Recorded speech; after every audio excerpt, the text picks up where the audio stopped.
Muito boa tarde, estamos de volta com esta cobertura especial aqui pela TV Com, também pelo facebook.com/Diário Catarinense, neste domingo de eleições em todo o Brasil. O nosso foco especificamente é Santa Catarina e os municípios do interior do estado, além, é claro, da capital e região metropolitana.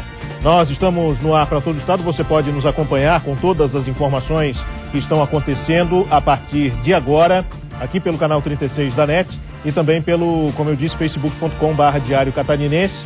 Nós estamos já na presença de colegas jornalistas aqui do DC e também de entrevistados que vão passar ao longo da tarde de hoje pela nossa bancada para trazer as principais informações e as leituras que eles fazem deste momento que é emblemático para Santa Catarina, principalmente pelo impacto que traz para os próximos 4 anos. Nós estamos no ar com o apoio da Água Mineral Santa Rita, leve para a sua vida, e JA Urbanismo, novos espaços de vida. Nós temos uma informação que acabou de chegar por aqui, nós vamos repercuti-la na sequência, a prisão do candidato a vice-prefeito de Joaçaba, o candidato Ademir Luiz Rigg, foi detido agora há pouco. A Polícia Civil está coordenando esse trabalho. Daqui a pouco nós vamos ter informações de como ele está acontecendo, o motivo da prisão. A informação é de que há uma denúncia de compra de votos e deve ter havido um flagrante de compra de votos também. Nós vamos ampliar esse detalhamento na sequência e vamos conversar com o delegado em instantes aqui nessa nossa programação especial. Porém, antes disso, eu quero cumprimentar os nossos colegas que por aqui estão.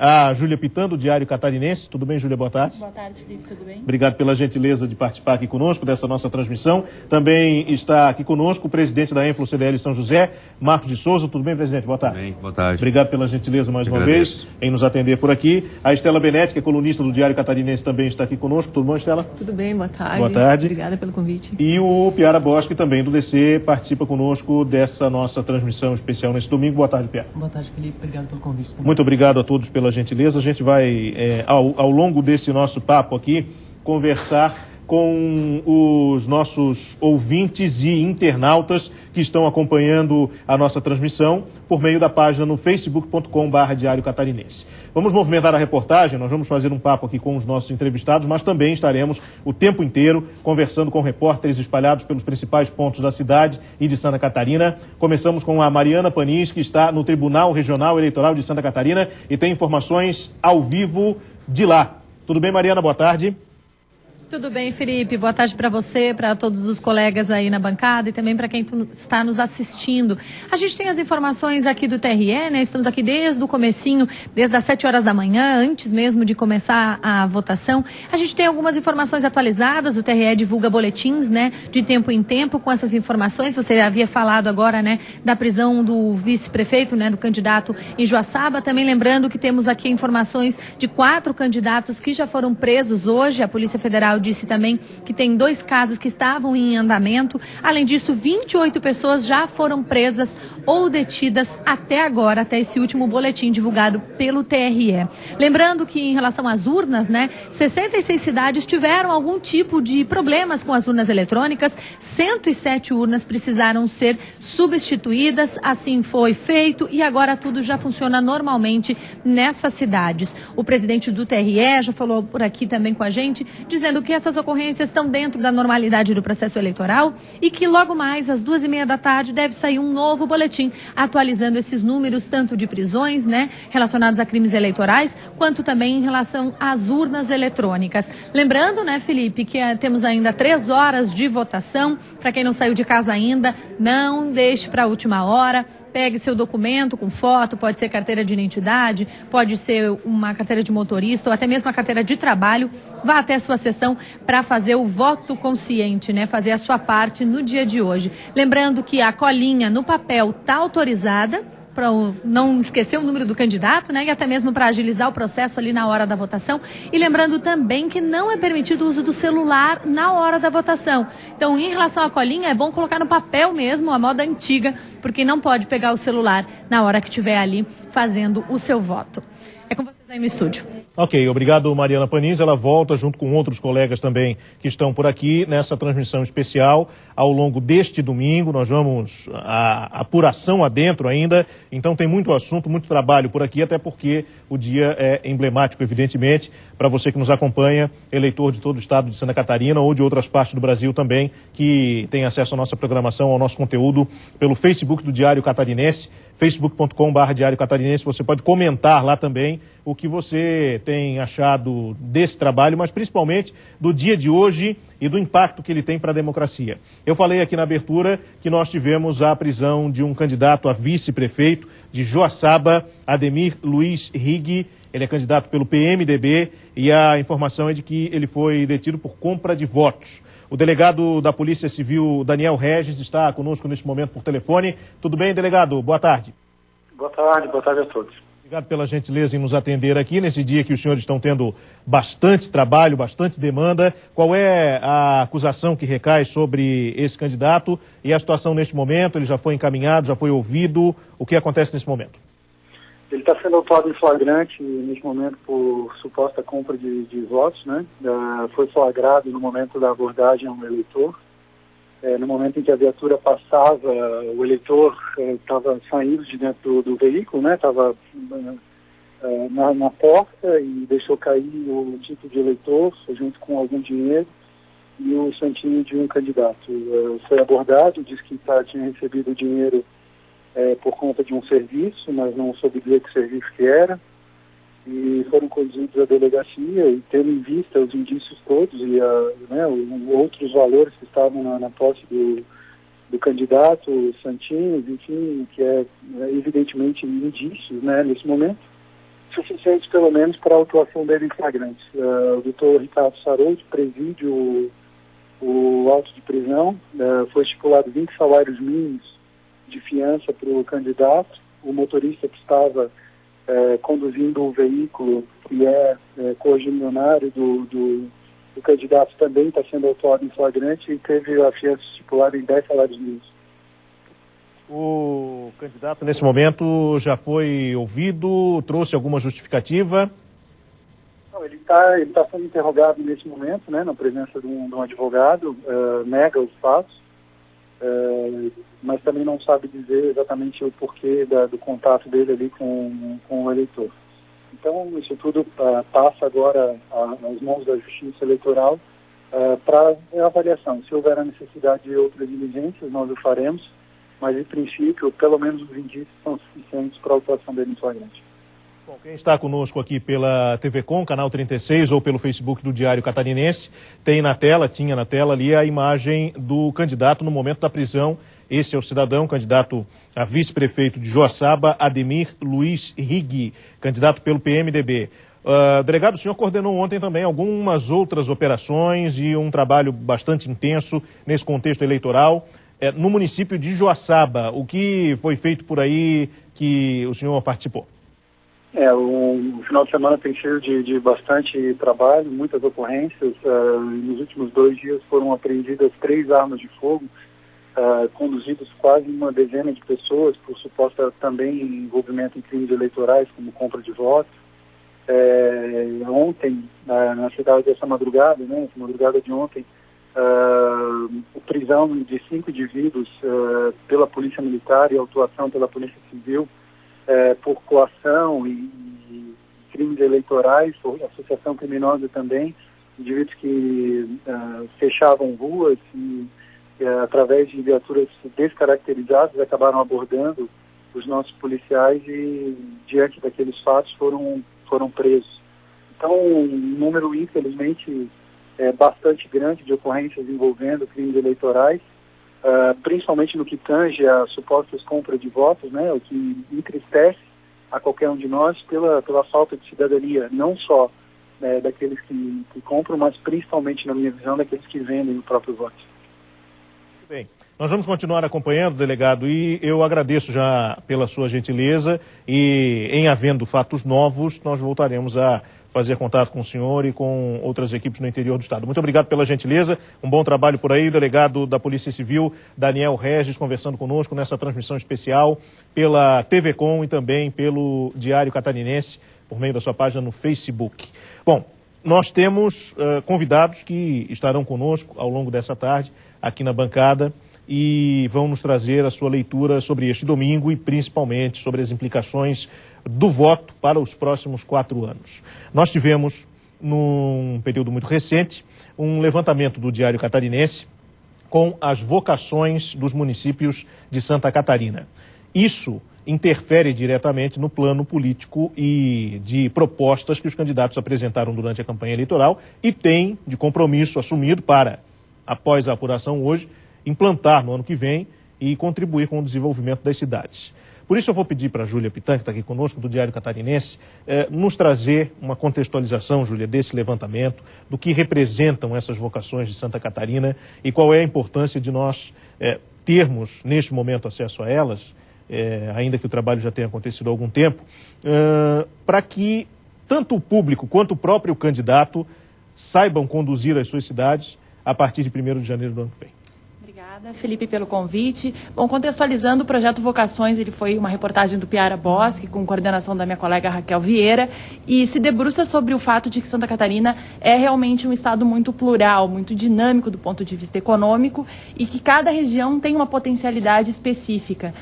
O Piara, acho que pode contribuir depois contando a sua experiência de passar por todos esses municípios. E o que se falava é que essa diversidade justamente é o que permitiu que Santa Catarina fosse um dos últimos estados a entrar de fato na crise econômica que assolou o país. Mas, enfim, a crise chegou, né? Hoje eu trouxe aqui alguns dados para falar sobre emprego. Agora, em agosto, a gente conseguiu ter um saldo positivo depois de 5 meses fechando em saldos negativos de geração de emprego. Essa crise demorou, mas ela chegou. E o que justamente favorece Santa Catarina é essa diversidade. Não sei se o Piara quer complementar, contando um pouco da sua experiência e passando por todos esses municípios. Pois Piara. Bom, primeiro, obrigado pelo convite também, Felipe. A série Vocações fez com que a gente desse um verdadeiro giro por Santa Catarina, né? A gente até, no material gráfico, a gente colocou o carrinho do DC, andando pelas cidades, porque a gente fez Florianópolis, obviamente, a gente fez Joinville, Itajaí e Blumenau, e a gente fez Chapecó, Lages e Criciúma, que a gente chamava internamente de as 7 capitais. A gente até está usando mais esse termo ultimamente, porque a gente entende que Santa Catarina realmente é multifacetada. E a gente, quando começou Vocações, a gente pensou, a vocação de Joinville é a indústria, a vocação de Blumenau é o têxtil, mas a gente pensou, será que a gente não está só no clichê? Então, a gente fez uma pré-apuração, antes de pegar o carro do DC e sair por aí, atrás de conversar com as entidades, etc. A gente fez uma pré-apuração para ver como é que estavam as cidades. A gente, na maior parte dos casos, a gente confirmou a vocação que a gente conhece da cidade, mas a gente viu alguma coisa mudando, assim. Florianópolis, por exemplo, a tecnologia hoje ela é tão importante quanto o turismo. Sim. Então não tinha como não colocar no mesmo patamar. Hoje, para a prefeitura, até a arrecadação do imposto do ISS, a tecnologia ela rende mais do que o turismo. Pela própria característica do turismo, de que é muito focado no consumo, que é um imposto mais estadual. Mas hoje, para a prefeitura, a tecnologia é um setor que paga a conta. Claro. E a gente foi atrás do setor que paga a conta, né? Por isso que, em todas as cidades as pessoas queriam falar assim, não, mas nós temos várias vocações. Não, eu quero saber quem é a vocação que paga a conta. Claro. Como dizia um colega meu lá em Joinville, o Jefferson Saavedra, a Tupi derretendo ferro, como fazia 50 anos, em um dia ainda dá mais dinheiro do que o setor tal. Mas então a gente foi a todas as regiões. Aqui em Florianópolis a gente identificou as principais demandas, o turismo e a tecnologia. A gente, na primeira rodada de viagens, a gente foi falar com as entidades para saber o que as entidades queriam, o que incomodava, o que a próxima gestão poderia fazer para ajudar. Sim. E no segundo giro, depois que eu dividi com o colega Roelto Maciel, a gente foi atrás dos pré-candidatos de todas as cidades para que eles disseram, as demandas são essas, o que vocês vão fazer? Então, aqui em Florianópolis, como eu já disse, foi isso. Depois a gente subiu a 101 e a gente fez Itajaí em questão da indústria do porto, a indústria, a economia do mar, como eles chamam, e tudo que funciona em redor do porto. Blumenau, a indústria têxtil e também a tecnologia. Blumenau e Florianópolis são as cidades em que a tecnologia estão mais fortes, mas uma constatação dessa viagem é que nos 7 polos a indústria da tecnologia se desenvolvendo, surgindo bem. e talvez apareça como a grande vocação de Santa Catarina, Sim. se isso se consolidar. Joinville a gente foi para a indústria pesada, a indústria metalmecânica, que é a grande vocação da cidade. Então, e eles mesmos dizendo assim, mas a gente quer investir em tecnologia também. Chapecó, o agronegócio, que movimenta toda aquela cadeia, inclusive no próprio estado tem um impacto muito forte. Em Lages a gente focou muito a questão do ressurgimento da indústria da madeira. Lages é muito diversificada, a Estela conhece bem Lages, ela pode detalhar melhor depois. Sim. Mas Lages ela passou muito tempo tentando recuperar uma vocação com força, e ela tem muita questão na logística, tem alguma coisa, comércio tem alguma coisa, a madeira ressurgindo depois que a Araucária acabou. O exemplo que eles usavam lá, a madeira de Lages construiu Brasília. Sim. 10 anos depois a madeira acabou. E aí eles não se prepararam para isso. O produtor mais predatório simplesmente foi embora em busca de outros lugares que tivessem madeira. E o que ficou se preocupou com o reflorestamento, e o resultado está dando agora.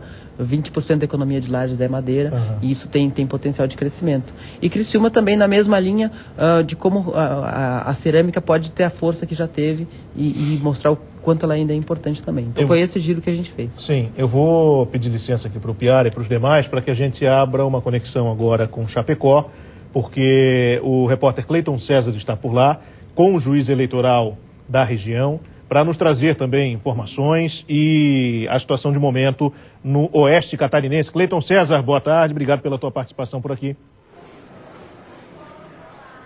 Boa tarde a todos, olha, estou aqui com o juiz eleitoral, André Rapke.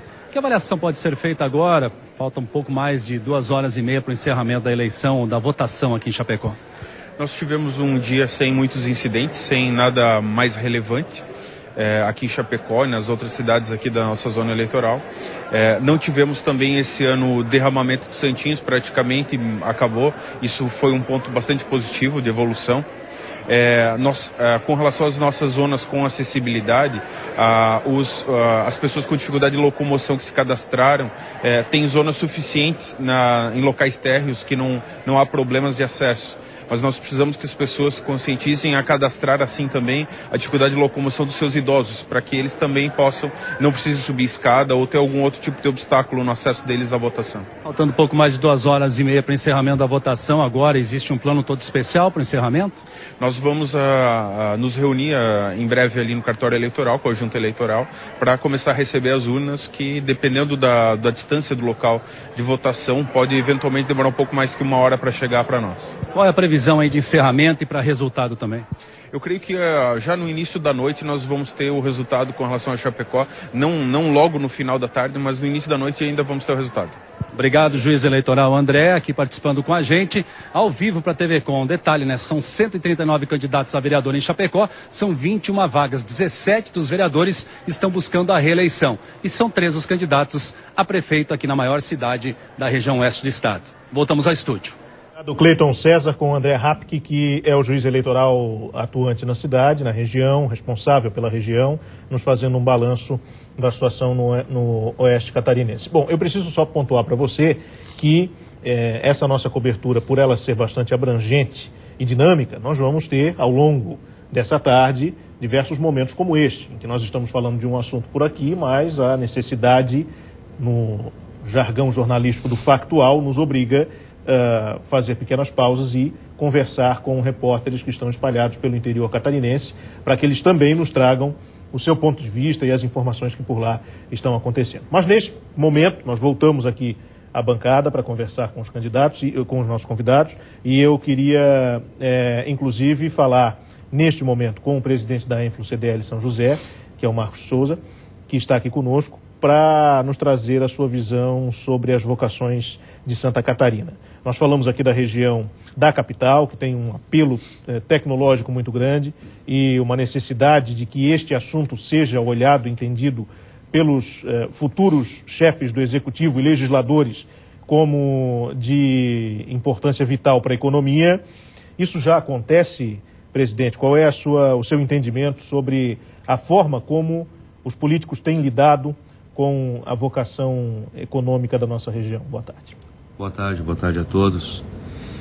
Eu acredito que a Grande Florianópolis tem um grande desafio pela frente, no que diz respeito às vocações, no que diz respeito ao desenvolvimento econômico, principalmente com o ressurgimento da região metropolitana.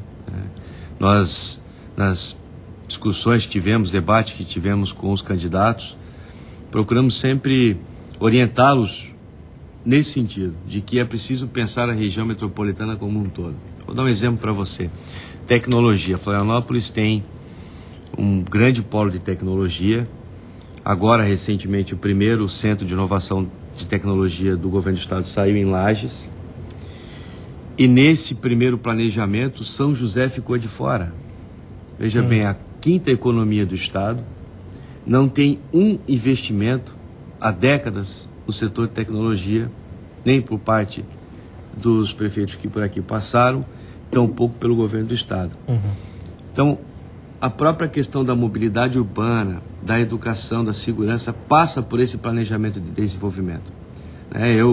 Quando eu tive a oportunidade de conversar com o secretário de tecnologia do governo do estado, disse a ele, não deixe de fazer investimento em Florianópolis, faça investimento em Florianópolis, agora no Sapiens Park, mas não deixe de priorizar São José, porque São José está no centro, entre Palhoça, Biguaçu e Florianópolis, cresceu de uma forma muito acelerada e não tem a mesma oportunidade de desenvolvimento que tem Florianópolis. Diria que até um problema para São José ser vizinho de Florianópolis, né? Então, o nosso pedido a esses candidatos é que vejam a região metropolitana como um todo, porque a gente pode resolver muitos desafios trabalhando a partir do desenvolvimento econômico, mobilidade, que é o que mais se reclama hoje, é o que mais se fala em qualquer plano de governo. Não é só ação em estradas ou modais de transporte, mas é também o desenvolvimento econômico, né? A forma com que você dá a oportunidade às pessoas de, com pouco deslocamento, poder ter o seu trabalho, poder abrir a sua empresa. Até o processo de abertura de empresa tem sido discutido amplamente nesse processo eleitoral, porque há uma disputa, né? Não vou abrir em São José porque Biguaçu está mais rápido, não vou abrir em Palhoça. E nós não podemos mais ter essa disputa quando se fala de grande Florianópolis, porque nós vivemos os mesmos problemas, as mesmas mazelas e os mesmos desafios. Então, é preciso, mais do que nunca, daqui para frente, os próximos gestores desses principais 4 municípios trabalharem em conjunto. Para fechar, Felipe, eu queria dizer a você que ouvi de um dos candidatos em Biguaçu que Biguaçu estaria se preparando para ser a bola da vez no quesito logística.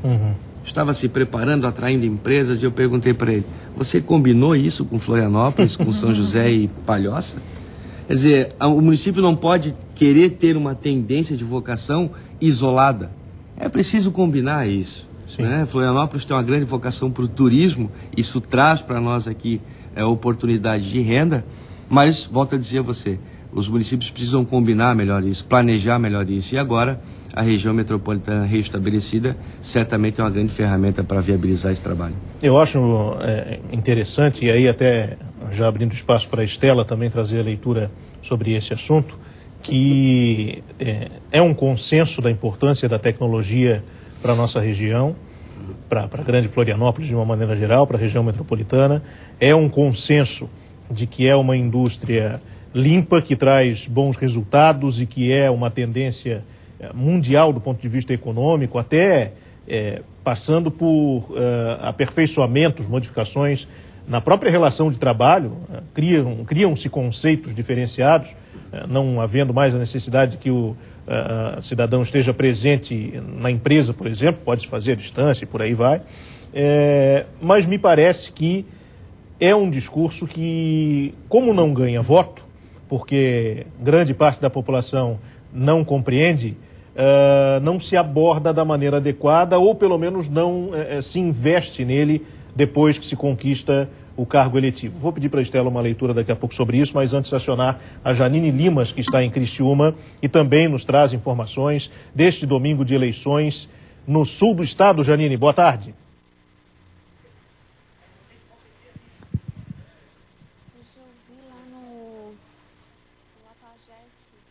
Como eu tinha te perguntado, qual é a tua leitura sobre isso, sobre esse entendimento da importância de se abordar o assunto, mas, às vezes, uma prática que não é tão rápida como deveria?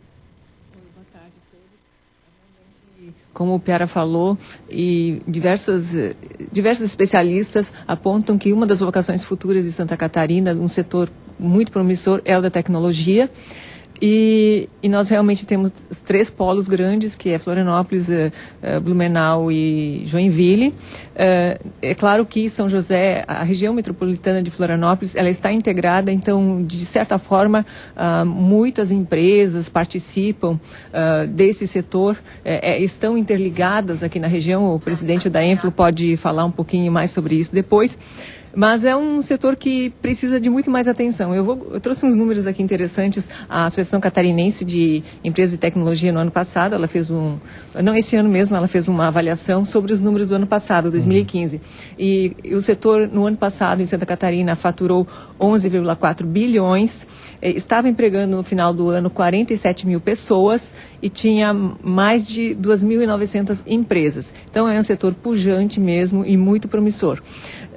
Se fala muito que esse setor ele cresce com interação, tipo você colaborando, uma empresa pode fornecer um serviço para outra de forma gratuita. Hoje em dia está tudo ficando mais barato na área tecnológica, e eu gostaria de ver qual é a opinião do presidente da Enflo, se com esse centro de inovação que vai ser aí no Sapiens, como é que a região do continente poderia participar, poderia ter uma filial desse centro, é muito longe para vocês interagirem com o Sapiens. A ideia desses centros, eles são regionais, né? Mas como é que você vê? Qual é a proposta de vocês para inserir mais a região? Porque realmente é uma vocação muito forte.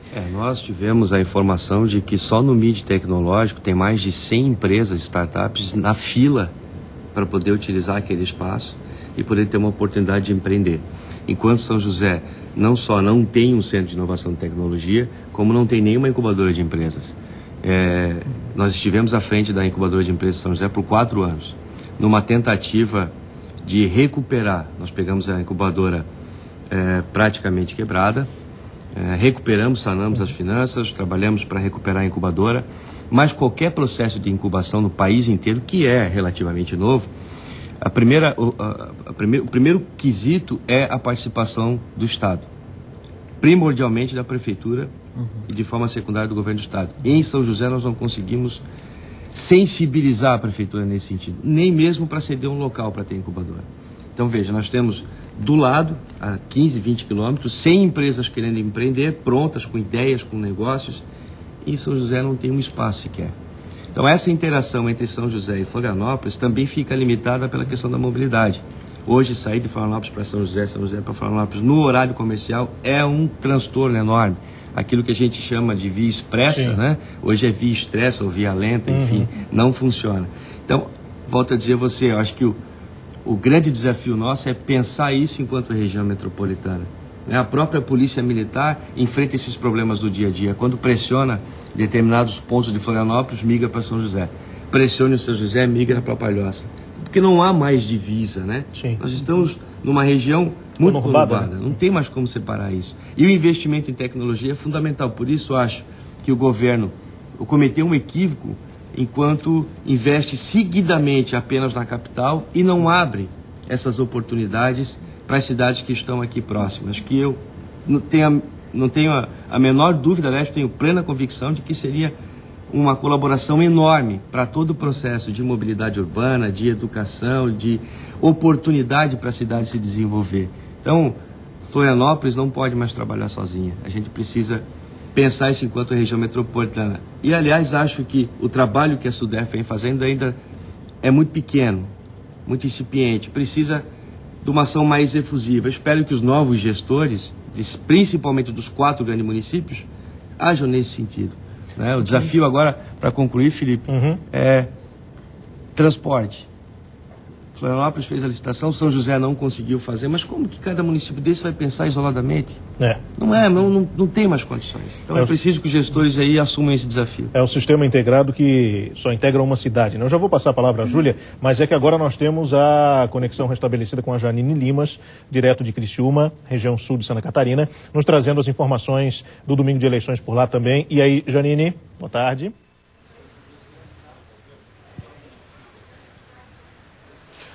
Olá, Olá, boa tarde. Nós estamos em frente ao cartório eleitoral de Criciúma, que está de plantão durante todo o dia. A eleição bastante tranquila aqui na cidade, mas quem vai dar para a gente um panorama da eleição até agora é o José Reus, que é chefe do cartório da 92ª Zona Eleitoral aqui de Criciúma.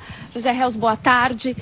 Como transcorre a eleição? A gente teve alguns problemas com algumas urnas hoje de manhã, mas foi tudo normalizado. Certo, boa tarde. Tivemos algum problema já no início da manhã na instalação da urna eletrônica, em 4 urnas eletrônicas, 4 locais de votação, porém todas as urnas foram substituídas e estão funcionando normalmente até agora. E a previsão é que se encerre às 17 horas sem maiores transtornos. Teve algum problema também, a gente registrou com adaptadores, né? Algum atraso? Não, o problema foi só na troca de um adaptador por uma extensão, que nós enviamos a extensão e o delegado não percebeu que tinha o equipamento, mas foi só uma questão de esclarecimento. Em relação a mesários, tudo tranquilo? Teve alguma falta, alguma coisa que possa ter comprometido? Não, nada comprometeu os trabalhos para votação. E os mesários, houve alguma falta, mas foram substituídos, houve convocação na fila, então não houve comprometimento da sessão eleitoral. O cartório hoje está de plantão, pessoal, então as pessoas que estão longe do seu domicílio eleitoral podem vir até o cartório para fazer a justificativa da ausência do voto. As pessoas que estão fora de seu domicílio eleitoral, contamos aqui no cartório com uma mesa de recepção de justificativa. Então elas podem procurar aqui no Palácio do Estado essa mesa de recepção e fazer a sua justificativa. Então até às 5 horas da tarde, então votação, depois apuração. Exato. Às 17 horas, então, os mesários iniciam o procedimento de encerramento da votação. E dali para frente, então, aí eles enviam para cá a mídia do resultado e aqui é feita a totalização. Previsão para o encerramento, né, para a contagem dos votos aqui em Criciúma? Tendo por experiência os anos anteriores, acredito que 19h30 esteja encerrado os procedimentos. Muito obrigada, então, José Reus, pelas suas informações. Aqui em Criciúma a gente teve alguns registros, né? Registro de boca de urna hoje de manhã. Uma mulher que foi flagrada pela PM fazendo propaganda eleitoral no colégio João Fraceto. Ela foi levada à delegacia e depois foi liberada. Temos poucas ocorrências, então, por aqui. Janine Lima, Central de Eleições 2016. Muito bem, obrigado, Janine. Nós continuamos por aqui, daqui a pouco nós vamos fazer o intervalo, mas ainda tem algumas pontas para fechar por aqui dessa nossa conversa sobre as vocações de Santa Catarina. A Júlia Pitan também tinha uma consideração a fazer, né, Júlia? Não, queria apenas fazer um comentário. Eu acho que tecnologia, mais do que vocação para Santa Catarina, é uma necessidade. A gente tem um estado fortemente industrializado, a indústria ainda ela corresponde por boa parte das nossas vagas de geração de emprego e etc., mas ela também caminha na direção de uma convergência para a tecnologia, de uma renovação. Então, acho que mais do que uma vocação, é mesmo uma necessidade esse investimento, de que existam essas trocas entre as empresas de tecnologia e essa nossa economia mais tradicional, baseada tanto no agronegócio como na indústria, que são setores que conversam. E o que me chamou a atenção no comentário do Piara é que todos esses setores que são mesmo de vocação para as nossas regiões do Estado, eles dependem menos, eu acho, que de uma interferência da gestão municipal e mais de um quadro geral de economia no país, né? Então, o desempenho deles está mais atrelado ao desempenho macroeconômico do país do que propriamente a coisas que pontualmente prefeitos e vereadores podem resolver. E só para fazer um comentário, a economia realmente é algo que define eleições.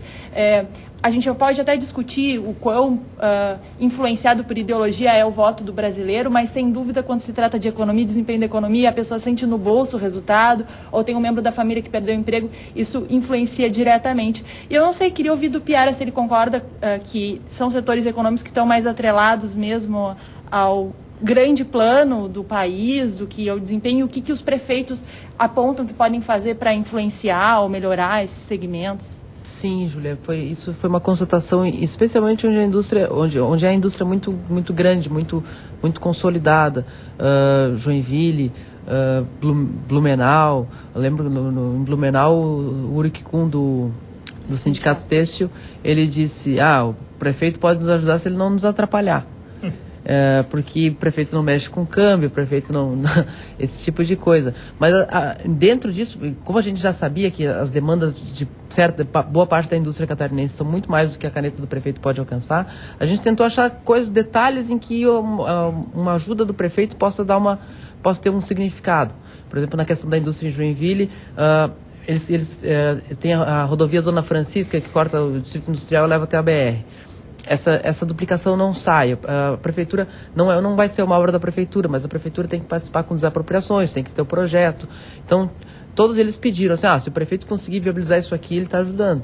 Em alguns casos, eles dizem, se o prefeito conseguir fazer com que a cidade seja boa para morar, a gente atrai mais pessoas para trabalhar nessa indústria. Em outros lugares, o próprio Blumenau, com a indústria têxtil, disseram que se o prefeito focar na tecnologia e a tecnologia deslanchar, nos ajuda por tabela. Então, é o tipo de coisa que a gente tentou mapear o que o prefeito pode fazer. Uma coisa que é comum, burocracia para emissão, para licenças e alvarás, é uma praga. Como dizem, vivemos um país cartorial, né? Então, todos eles defendem que tem que reduzir isso. Aqui em Florianópolis mesmo se fala assim, o setor da tecnologia pode ajudar nisso. O Blumenau evoluiu bastante nisso. Também. A Praça do Empreendedor. Sim, que é um modelo que está querendo ser replicado, que vários candidatos em Joinville, 2 ou 3 candidatos falam na Praça do Empreendedor. No shopping, inclusive. A prefeitura conseguiu espaço de graça no shopping. Não sei se vocês conhecem, mas eu sei que a Junta tem um processo para ajudar a acelerar também a abertura de empresas. E aqui me chamou a atenção uma coisa na tua fala, que foi de como São José não conseguiu a parceria com o poder público para deslanchar o setor de tecnologia. E a gente vê aqui na região que não é só Florianópolis que tem o seu setor de tecnologia bem. Palhoça vem crescendo muito. Vem crescendo bastante. Visão do gestor de lá. Exatamente. Investiu, deu oportunidade. Né? Sem esse suporte do Estado, mas com a visão local. Tem lá a Pedra Branca que atrai. O secretário de Desenvolvimento Econômico, que agora não me recordo o nome, de Palhoça, está fazendo um trabalho fantástico. Marcelo, fazendo um trabalho fantástico. Então, isso mostra a importância da eleição para prefeito nesses quesitos, porque a gestão municipal ela tem o poder de forçar isso, de promover esse tipo de desenvolvimento, né? Então, aqui em Florianópolis talvez tenha acontecido meio à parte da prefeitura por causa do governo do estado, por causa da universidade, por causa dos próprios empreendedores que são muito organizados. Mas em alguns municípios, e em São José a gente vê, ele não está sendo citado e deveria pela população que tem, pela economia que tem, e ela estava como uma cidade de passagem. Nós fomos conhecer lá a central Praça do Empreendedor de Blumenau e dissemos aqui aos prefeitos, não precisa inventar nada. Vai lá e copia, porque ficou fantástico. Então você tem vários setores da prefeitura numa mesma sala e ninguém consegue mais empurrar o problema para o outro, porque o cidadão entra ali, o empreendedor entra ali e sai com o negócio resolvido. É o que a gente precisa aqui para a região. Senhores, nós precisamos fazer, neste momento, 2h47, um intervalo, para que nós voltemos daqui a pouco com outras informações. Mas eu queria agradecer muito já a presença do presidente da Influ CDL São José, Marcos de Souza, que esteve aqui conosco, contribuiu com um ponto de vista sobre as vocações de Santa Catarina, especificamente do caso josefense e do ecossistema empresarial de São José e de Florianópolis também. E desejar um bom domingo de eleições e nós voltaremos certamente a conversar em outra oportunidade. Muito obrigado. Eu agradeço. Vamos ao intervalo, nós voltaremos daqui a pouco, dentro de 2 minutos, com outras informações para você. Até já.